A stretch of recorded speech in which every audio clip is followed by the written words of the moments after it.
Nous ne pouvons pas accepter la médiocrité.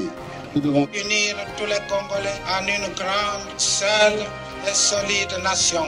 Ensemble, mes frères, mes sœurs, nous allons commencer une nouvelle lutte sublime qui va mener notre pays à la paix. Un pays toujours plus beau, toujours plus prospère. Ne jamais trahir le Congo et son peuple. Et de résister avec la dernière énergie contre toute tentative de nous imposer un gouvernement quelconque qui n'ait pas de base de légitimité populaire. Que Dieu bénisse la République démocratique du Congo, son peuple et tous ceux qui l'ont choisi comme pays de résidence.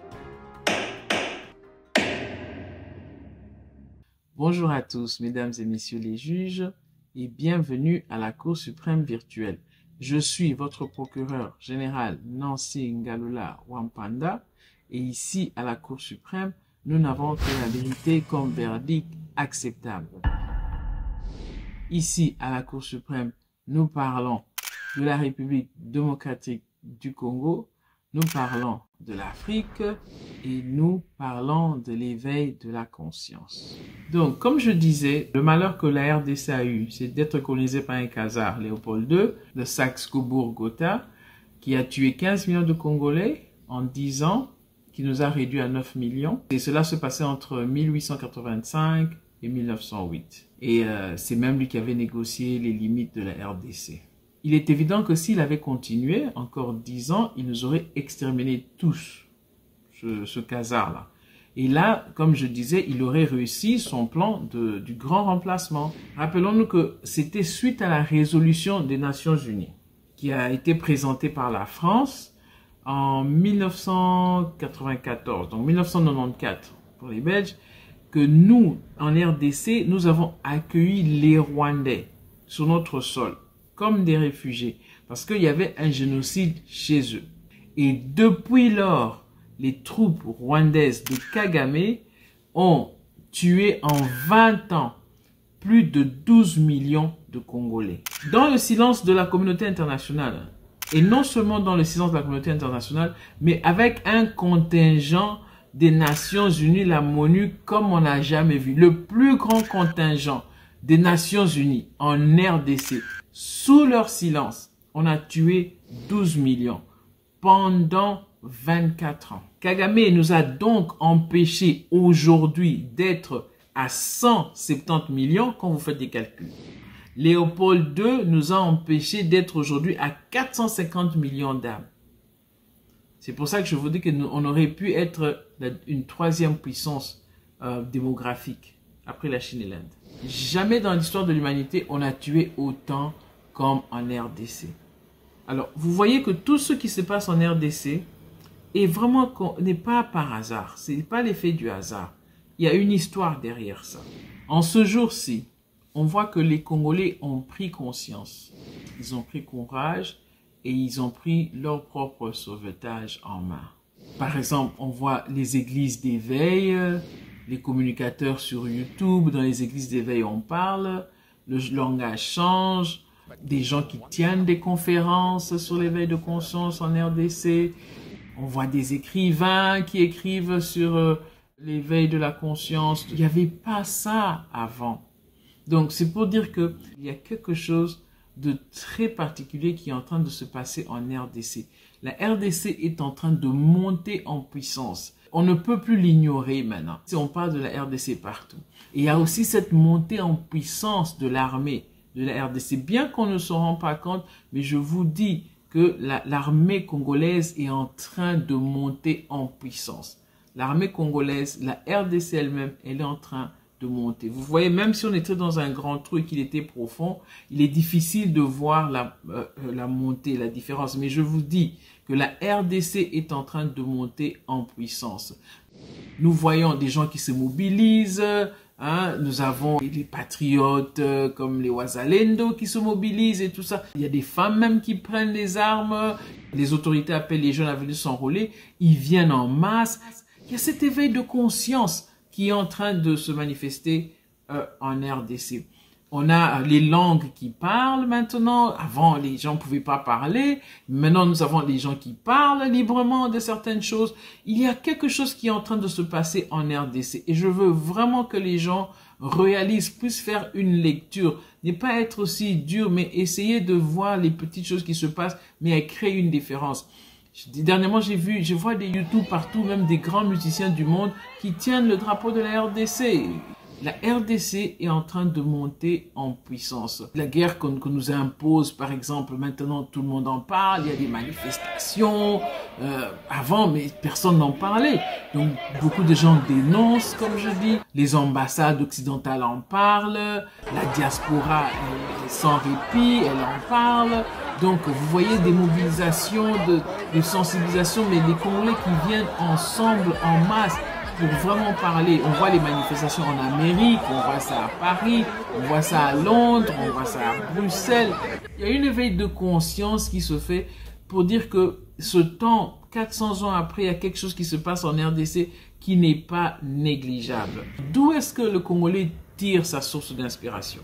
Donc avant que je passe à l'étape, je veux vraiment que vous aimez la page, vous vous abonnez, cliquez sur la cloche de notification, partagez le lien parce que vraiment, c'est quelque chose qui va inspirer beaucoup de gens et prendre conscience de ce qui sont en train de se passer chez nous. Le Congolais en général, il tire son inspiration de la Bible. Notre victoire par exemple, la prédiction de notre victoire, nous trouvons l'explication aussi dans la Bible. Je vous ai montré la cause de la malédiction générationnelle qui est venue sur le peuple. Et cette malédiction, c'était parce qu'on avait tourné le dos à l'alliance. Alors là, je veux vraiment que vous me suiviez très bien. La cause de la malédiction générationnelle, c'est parce que le peuple élu avait tourné le dos à l'alliance conclue avec Yahweh. À la mort de Salomon, donc le royaume de Salomon avait été divisé en deux États. Il y avait la Judée et l'État d'Israël. Maintenant, les Israélites de l'État d'Israël, parce qu'il y avait des Israélites aussi en Judée, mais les Israélites de l'État d'Israël, ils ne pouvaient pas accéder au temple à Jérusalem. Et ils ont tourné le dos à l'alliance. L'alliance, c'était tu devais croire en un Dieu unique. Donc, ils ont tourné le dos à l'alliance, ils se sont retournés contre Yahweh et ils sont allés dans l'idolâtrie. Les Judéens, ceux qui sont restés en Judée aussi, ils n'ont pas tiré la leçon de ce qui se passe en Israël. Qu'est-ce qu'ils ont fait? Ils se sont aussi donnés à l'idolâtrie. Pardonne-nous d'avoir donné ta place aux hommes en les adorant comme des dieux. Il y a une question qui se pose. Pourquoi la Bible est la source d'inspiration des Congolais? Alors, parmi les objectifs que la colonisation s'était fixée, figure l'évangélisation. Donc, la colonisation a utilisé beaucoup l'évangélisation pour coloniser les Africains. On va parler des Congolais. Donc, cet objectif-là avait été atteint. Ce qui fait que la culture la plus répandue en RDC, c'est la Bible, c'est l'évangélisation. Du coup, le Congo est le plus évangélisé en Afrique. L'objectif avait été atteint par les colons. Mais l'évangélisation, il trouve aussi un écho en eux. C'est-à-dire que c'est pas seulement parce que les colons amenaient, mais le Congolais trouve un écho dans la foi d'un peuple croyant à un Dieu unique. Ce que Dieu avait demandé aux Israélites. Le peuple congolais a foi, il a la croyance en ce qu'on appelle le Dieu unique. Comme chez les Baluba, par exemple, le Dieu unique, le Dieu, on l'appelle le Maouéja. C'est un mot et une agglutination des Mat, Oudi ou Ouéja. Cela veut dire quoi? La source qui donne la lumière à tout ce qui brille et qui elle-même est invisible. La maman qui donne la vie à tout. C'est ça que ça veut dire dans la langue Luba. Il est à noter que chez les Baluba et sans doute les autres sémites qui croient en un Dieu unique, que Dieu est représenté comme une maman. D'ailleurs, la maman en Chiluba se dit Maou. Maou, Ma comme Maat, car en égyptien, le T terminal marque le féminin et puis il est muet. Donc le T est muet et ne se prononce pas. Et Maweja, c'est bien Yahweh dans la Bible. D'où l'adhésion au message de la Bible. Donc voilà pourquoi le peuple congolais se trouve résonance dans l'évangélisation dans la Bible, parce que quand on traduit dans nos langues, nos noms et le nom de Dieu dans nos langues, ça se retrouve dans la Bible. Maweja, c'est Yahweh dans la Bible. Donc voilà pourquoi on a ce message de la Bible qui est un peu une promotion dans notre culture, et on trouve référence en grande majorité, dans la grande majorité pour le peuple congolais. Donc il est à noter aussi que les Occidentaux qui prêchent la Bible, tout comme les musulmans aussi, qui croient tous en un Dieu unique, considèrent qu'ils ne sont pas issus de lui. Nous, on sait qu'on est issus des dieux, mais les Occidentaux et les musulmans croient que Dieu est unique, mais que tous ne sont pas issus de Dieu, mais qu'il les a tirés du néant. Et nous, on ne croit pas à ça. Donc voilà un peu la grande différence des Noirs. Donc nous, les Noirs, on ne croit pas qu'on a été tirés du néant, on croit qu'on vient de Dieu. Okay? Nous, les Sémites. Il est donc compris que nous, les Congolais, nous prenons sur nous le poids, parce que nous pensons que nous sommes les descendants d'Abraham, que nous prenons le poids de la repentance. Voilà pourquoi maintenant je vais revenir à ce qui s'est passé au stade des martyrs.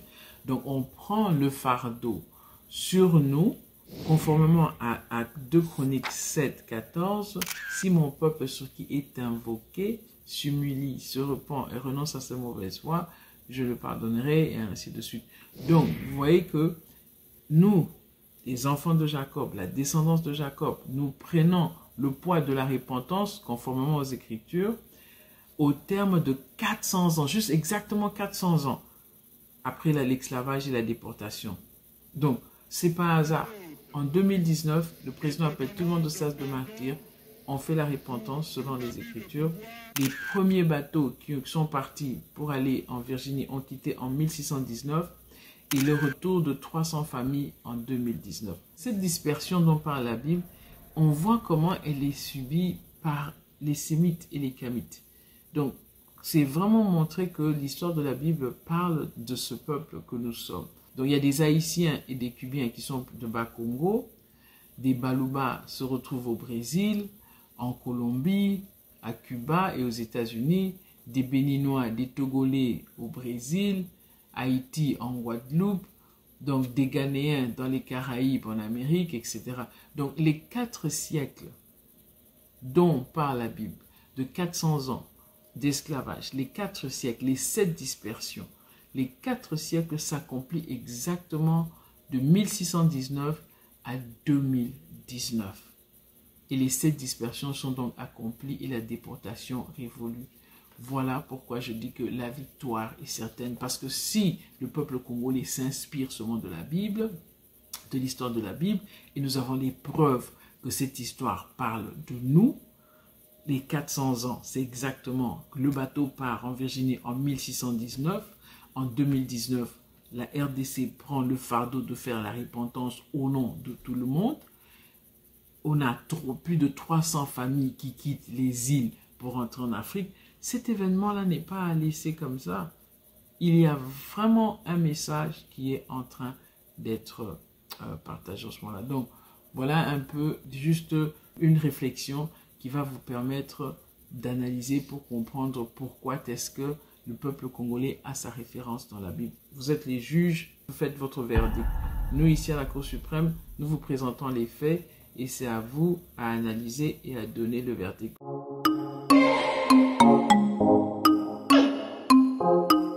Merci encore une fois de nous avoir suivis et de nous soutenir et à bientôt pour la prochaine émission. Merci. N'oubliez pas d'aimer la page, n'oubliez pas de partager le lien, n'oubliez pas de vous abonner. On va accepter la médiocrité. Nous devons unir tous les Congolais en une grande, seule et solide nation. Ensemble, mes frères, mes sœurs, nous allons commencer une nouvelle lutte sublime qui va mener notre pays à la paix. Un pays toujours plus beau, toujours plus prospère. Ne jamais trahir le Congo et son peuple. Et de résister avec la dernière énergie contre toute tentative de nous imposer un gouvernement quelconque qui n'ait pas de base de légitimité populaire. Que Dieu bénisse la République démocratique du Congo, son peuple et tous ceux qui l'ont choisi comme pays de résidence.